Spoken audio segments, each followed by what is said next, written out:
नमस्कार दोस्तों। UP DElEd तृतीय सेमेस्टर का जो एग्ज़ाम होने वाला है, तो जैसा कि सुनाई दे रहा है अक्टूबर माह में उसका एग्ज़ाम है। तो यूपी डीएलएड बीटीसी का तृतीय सेमेस्टर का पहला पेपर शैक्षिक मूल्यांकन, क्रियात्मक शोध एवं नवाचार। तो देखिए 50 नंबर के प्रश्न हैं, 2 घंटे का पेपर होगा। और देख लीजिए, पहला प्रश्न वस्तुनिष्ठ प्रश्न 15 आएंगे, एक नंबर के।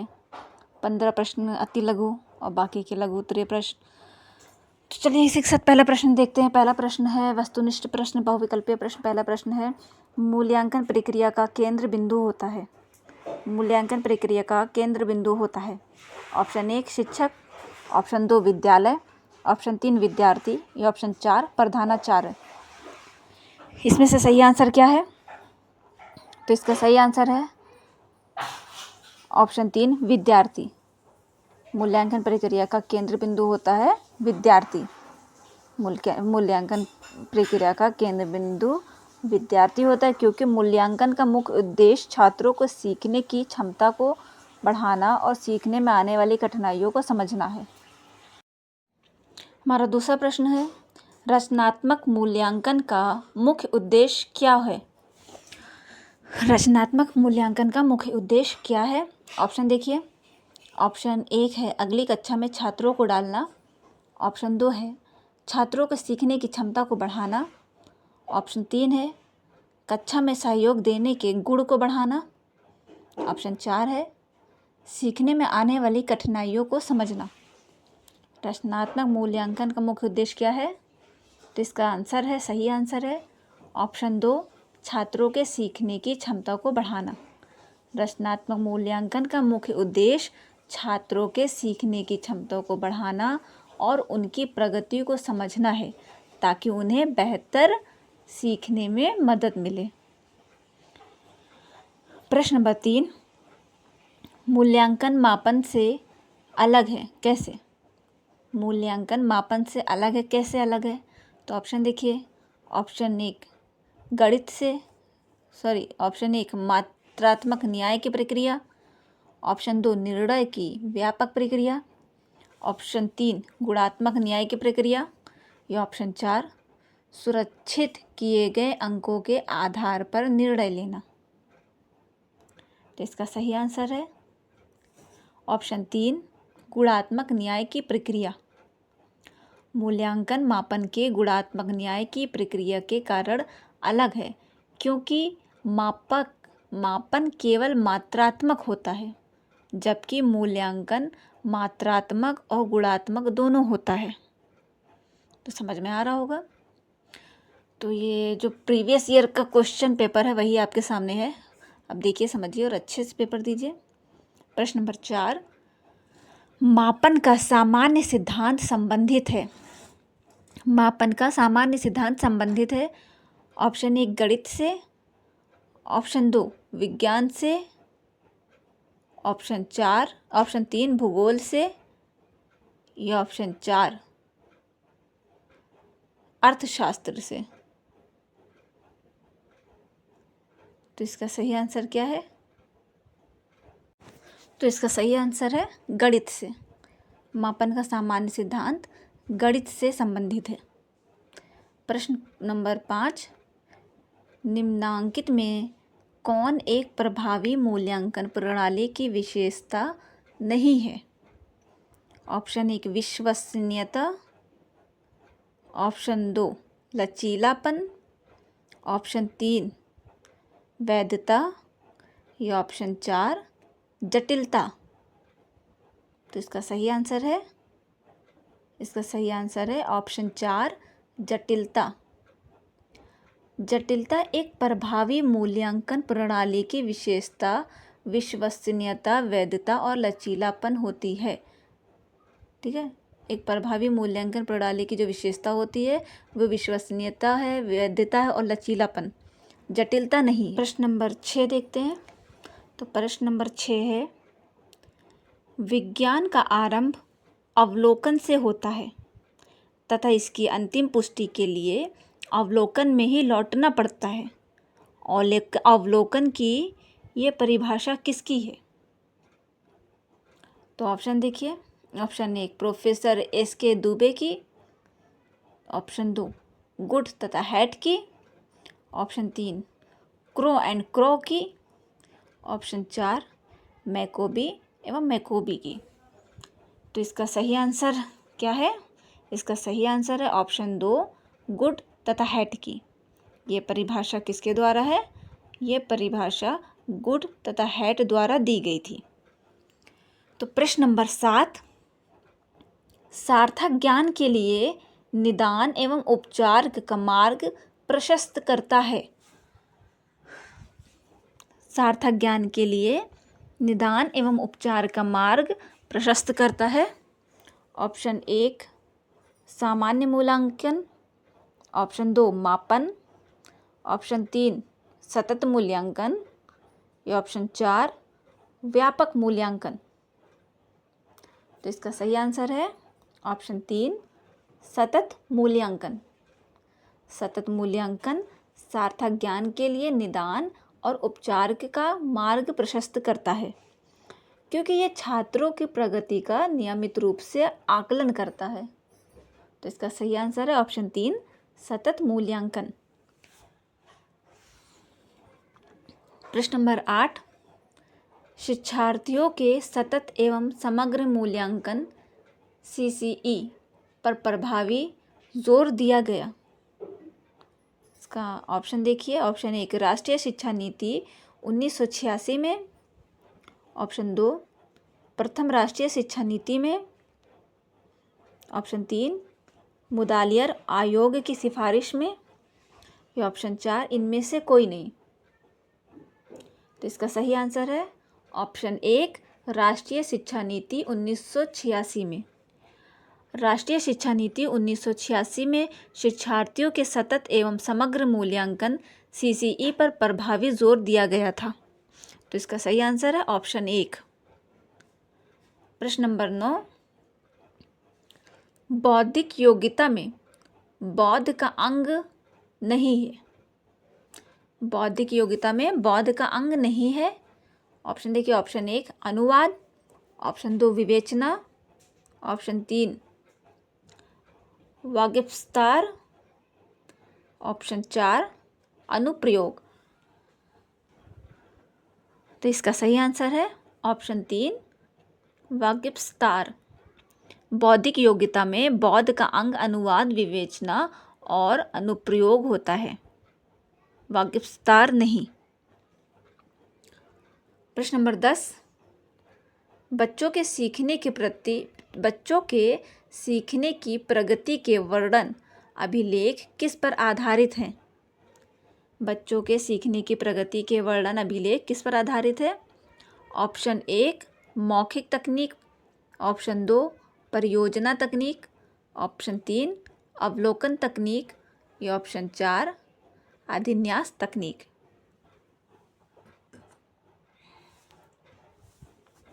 तो इसका सही आंसर है ऑप्शन 3 अवलोकन तकनीक। बच्चों के सीखने की प्रगति का वर्णन का अभिलेख अवलोकन तकनीक पर आधारित होते हैं, क्योंकि इसमें बच्चों के व्यवहार और प्रगति का अवलोकन किया जाता है। प्रश्न नंबर 11 है, क्रियात्मक शोध का अंतिम चरण होता है। क्रियात्मक शोध का अंतिम चरण होता है ऑप्शन 1 निष्कर्ष, ऑप्शन 2 प्रदत्त विश्लेषण, ऑप्शन 3 परिकल्पना निर्माण, ऑप्शन 4 सांख्यिकीय विश्लेषण। तो इसका सही आंसर है ऑप्शन 2 प्रदत्त विश्लेषण। क्रियात्मक शोध का अंतिम चरण प्रदत्त विश्लेषण होता है, जिसमें एकत्रित किए गए डाटा का विश्लेषण किया जाता है। प्रश्न नंबर 12, क्रियात्मक अनुसंधान का प्रमुख उद्देश्य है। क्रियात्मक अनुसंधान का प्रमुख उद्देश्य है ऑप्शन 1 क्रियाविधि, ऑप्शन 2 नैदानिक, ऑप्शन 3 विवरणात्मक या ऑप्शन 4 रूपांतरणकारी। तो इसका सही आंसर है ऑप्शन 2 नैदानिक। नैदानिक क्रियात्मक अनुसंधान का प्रमुख उद्देश्य नैदानिक होता है जिसमें किसी समस्या का निदान और समाधान खोजा जाता है। प्रश्न नंबर 13, सामुदायिक सहभागिता में नवाचार है। सामुदायिक सहभागिता में नवाचार है।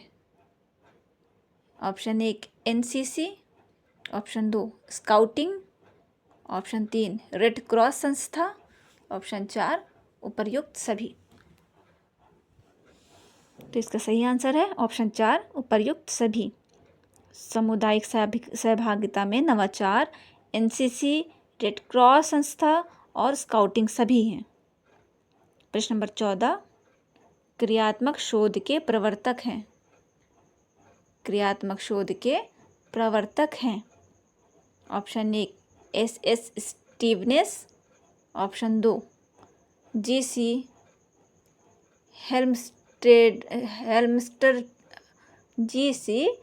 हेल्मस्टेडेटर, option 3 Stephen M Corey, option 4 Brett Field. तो इसका सही आंसर है option 3 Stephen M Corey, option 4 Brett Field. तो इसका सही आंसर है option 3 Stephen M Corey. Stephen M Corey को क्रियात्मक शोध का प्रवर्तक माना जाता है।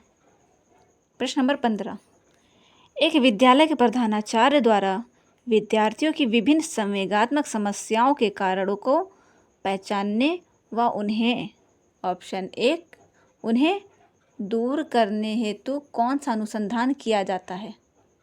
ऑप्शन 1 क्रियात्मक अनुसंधान, ऑप्शन 2 गुणात्मक अनुसंधान, ऑप्शन 3 ऐतिहासिक अनुसंधान या ऑप्शन 4 वर्णात्मक अनुसंधान। तो इसका सही आंसर क्या है? इसका सही आंसर है ऑप्शन 1 क्रियात्मक अनुसंधान। क्रियात्मक अनुसंधान का उद्देश्य किसी विशिष्ट समस्या को हल करना या किसी मौजूदा स्थिति में सुधार करना होता है। एक प्रधानाचार्य द्वारा विद्यार्थियों की विभिन्न संवेगात्मक समस्याओं के कारणों को पहचानना और उन्हें दूर करना इसी प्रकार का एक प्रयास है। तो चलिए यहाँ तक हो गया, आगे बढ़ते हैं। अब देखते हैं अति लघु उत्तरीय प्रश्न। तो ये 3rd सेमेस्टर का प्रश्न पत्र है, previous year question paper 3rd semester का। तो बहुविकल्पीय प्रश्न देख लिए, अब देखते हैं अति लघु उत्तरीय प्रश्न। तो पहला प्रश्न देखते हैं। तो हमारा पहला प्रश्न है, सामुदायिक सहभागिता के संदर्भ में शिक्षक का क्या दायित्व होता है। सामुदायिक सहभागिता के संदर्भ में शिक्षक का क्या दायित्व होता है। आंसर देखिए, सामुदायिक सहभागिता के संदर्भ में शिक्षक का दायित्व छात्रों को सक्रिय और कर्तव्यनिष्ठ नागरिक बनने में मदद करना है। शिक्षक छात्रों को सामुदायिक सेवा, नैतिक आचरण और सामाजिक मुद्दों में सक्रिय भागीदारी का महत्व सिखाते हैं। वे स्थानीय, राष्ट्रीय और वैश्विक मुद्दे पर पाठों को शामिल कर सकते हैं और छात्रों को सामुदायिक सेवा परियोजना या सामाजिक अभियानों में भाग लेने के लिए प्रोत्साहित कर सकते हैं। प्रश्न नंबर 17, ब्लूप्रिंट क्या है। ब्लूप्रिंट क्या है? ब्लूप्रिंट एक विस्तृत योजना या खाका होता है जो किसी भी काम को करने से पहले तैयार किया जाता है। शिक्षा के क्षेत्र में यह एक प्रश्न पत्र की संरचना को दर्शाता है जिसमें यह तय किया जाता है कि किस विषय से कितने प्रश्न पूछे जाएंगे, प्रश्नों का कठिनाई स्तर क्या होगा और किस प्रकार के प्रश्न जैसे वस्तुनिष्ठ प्रश्न, लघु उत्तरीय प्रश्न, दीर्घ उत्तरीय प्रश्न शामिल होंगे। किस प्रकार के प्रश्न शामिल होंगे। तो इतना हो गया। प्रश्न नंबर 18 देखते हैं। क्रियात्मक शोध की एक परिभाषा लिखिए। क्रियात्मक शोध की एक परिभाषा लिखिए। आंसर देखिए, क्रियात्मक शोध एक ऐसी प्रक्रिया है जिसमें किसी विशेष समस्या का समाधान करने के लिए किसी विशेष संदर्भ में एक क्रियात्मक योजना बनाई जाती है और उसे लागू करके परिणाम का मूल्यांकन किया जाता है। इसका उद्देश्य किसी विशेष स्थिति में सुधार लाना होता है। प्रश्न नंबर 19, परिकल्पना क्या है? परिकल्पना क्या है?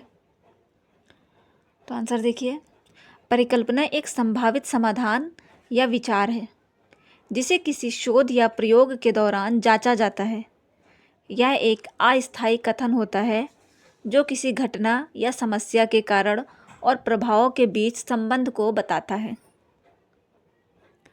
प्रश्न नंबर 20, क्रियात्मक शोध के चरण क्या है? क्रियात्मक शोध के चरण क्या है? आंसर देखिए, क्रियात्मक शोध के मुख्य चरण हैं समस्या की पहचान करना, परिकल्पना का निर्माण करना, क्रियात्मक योजना बनाना, योजना को लागू करना और परिणामों का मूल्यांकन करना। प्रश्न नंबर 21, उत्तम परीक्षण के 2 गुण बताइए। उत्तम परीक्षण के 2 गुण बताइए। तो आंसर देखिए, उत्तम परीक्षण के 2 गुण हैं। पहले तो हुई वैधता, मतलब वैलिडिटी, और विश्वसनीयता। वैधता का अर्थ है परीक्षण वही मापता है। वैधता का अर्थ है कि परीक्षण वही मापता है जिसके लिए उसे बनाया गया है, जबकि विश्वसनीयता का अर्थ है परीक्षण बार बार समान परिणाम देता है। प्रश्न नंबर 22, मौखिक अभिव्यक्ति के साधन कौन कौन से हैं? मौखिक अभिव्यक्ति का साधन कौन कौन से हैं? तो आंसर इसका है, मौखिक अभिव्यक्ति का साधन है बातचीत, वाद विवाद, भाषण, कहानी सुनना, कविता पाठ और नाटक। ये मौखिक अभिव्यक्ति के साधन हैं। प्रश्न नंबर 23, सतत मूल्यांकन के 2 महत्व बताइए। सतत मूल्यांकन के 2 महत्व हैं। ये छात्र की सीखने की प्रक्रिया में लगातार सुधार करने में मदद करता है। छात्र की सीखने की प्रक्रिया में लगातार सुधार करने में मदद करता है और यह छात्रों की कमजोरियों और शक्तियों की पहचान करने में सहायक होता है। प्रश्न नंबर 24, मूल्यांकन के प्रकार बताइए। मूल्यांकन के प्रकार बताइए। तो आंसर इसका देखिए, मूल्यांकन के मुख्य प्रकार रचनात्मक मूल्यांकन, योग्यात्मक मूल्यांकन, निदानात्मक मूल्यांकन और सतत एवं व्यापक मूल्यांकन। प्रश्न नंबर 25, मापन एवं मूल्यांकन के 2 अंतर। मापन एवं मूल्यांकन में 2 अंतर। तो आंसर इसका है, मापन केवल मात्रात्मक होता है जबकि मूल्यांकन मात्रात्मक और गुणात्मक दोनों होता है। मापन का क्षेत्र सीमित होता है जबकि मूल्यांकन का क्षेत्र व्यापक होता है। प्रश्न नंबर 26, प्रश्न पत्र निर्माण के सोपान कौन कौन से हैं? प्रश्न पत्र निर्माण के सोपान कौन कौन से हैं? उत्तर है इसका, प्रश्न पत्र निर्माण के सोपान है उद्देश्यों का निर्धारण, ब्लूप्रिंट तैयार करना, प्रश्नों का निर्माण, प्रश्नों का संपादन और अंकन योजना तैयार करना।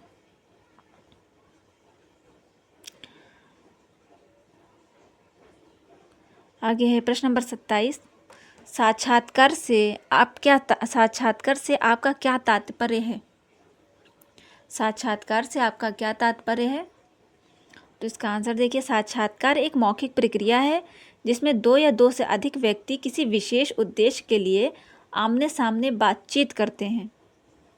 साक्षात्कार एक मौखिक प्रक्रिया है जिसमें 2 या 2 से अधिक व्यक्ति किसी विशेष उद्देश्य के लिए आमने सामने बातचीत करते हैं, जिसका उद्देश्य किसी व्यक्ति की जानकारी, कौशल या दृष्टिकोण का मूल्यांकन करना होता है। प्रश्न नंबर 28 है, मांसपेशियां एवं अंगिक गतिविधियां मूल्यांकन के किस पक्ष से संबंधित है? मांसपेशियां एवं अंगिक गतिविधियां मूल्यांकन के किस पक्ष से संबंधित होती हैं? जिसका आंसर है, मांसपेशियां एवं अंगिक गतिविधियां मूल्यांकन के क्रियात्मक पक्ष से संबंधित होती हैं। तो प्रश्न नंबर 29 है, शिक्षण प्रक्रिया की दृष्टि से संज्ञानात्मक पक्ष के स्तर कौन से हैं? शिक्षण प्रक्रिया की दृष्टि से संज्ञानात्मक पक्ष के स्तर कौन से हैं? तो इसका आंसर देखिए, शिक्षण प्रक्रिया की दृष्टि से संज्ञानात्मक पक्ष के स्तर हैं ज्ञानबोध, अनुप्रयोग, विश्लेषण, संश्लेषण और मूल्यांकन। प्रश्न नंबर 30, अति लघु उत्तरीय का 30वां प्रश्न, आखिरी प्रश्न, रचनात्मक मूल्यांकन किसे कहते हैं?